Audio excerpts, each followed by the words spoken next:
ওই তো তখন সোনা দাদু ভাই বললেন, ঠিক আছে তুমি যখন তাই চাইছো তাই হবে।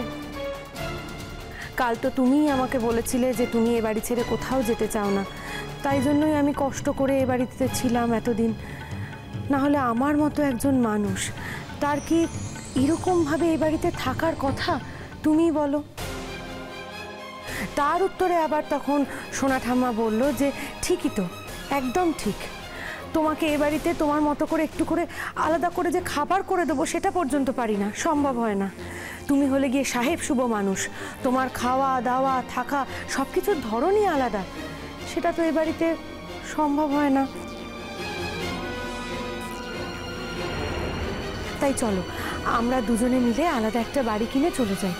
অনেক অনেক তো করলাম, এবারের সকলের জন্য তো অনেক করলাম, এবার আমরা দুজনে দুজনের মতো করে শান্তিতে থাকবো। এ কথা বললে দি, এ কথা কেন সে বলতে পারলে? আমরা তাকে কম ভালোবেসেছি? নিজের ছেলে মেয়েদের তার কোলে তুলে দিয়েছি, তার কোল ফাঁকা ছেলে বলে, আর আজ এই বোধ না।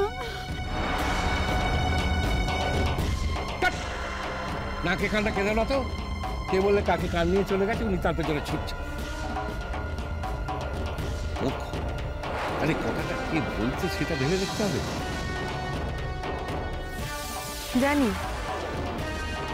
তোমরা কেউ আমার কথাটা বিশ্বাস করলে না, আমি খুব ভালো করেই জানি। ঠিক আছে আমার কথাটা না হয় ভুলেই যাও, কিন্তু এই যে সোনা ঠাম্মা আলাদা করে বেড়াতে যেতে চাইলো, এর মধ্যে দিয়েই তো বুঝিয়ে দিল যে তারা তাদের মতো করে আলাদা থাকতে চায়।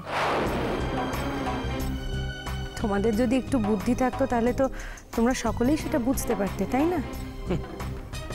যাক, আমার আর কি দরকার আছে এই সমস্ত কথার মধ্যে ঢুকে খারাপ হওয়ার। তুমি চা খাবে মেজকা? আমি একটু চা করতে যাচ্ছি, আমার খুব মাথা ধরেছে।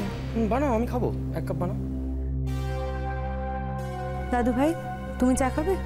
না। ঠিক আছে।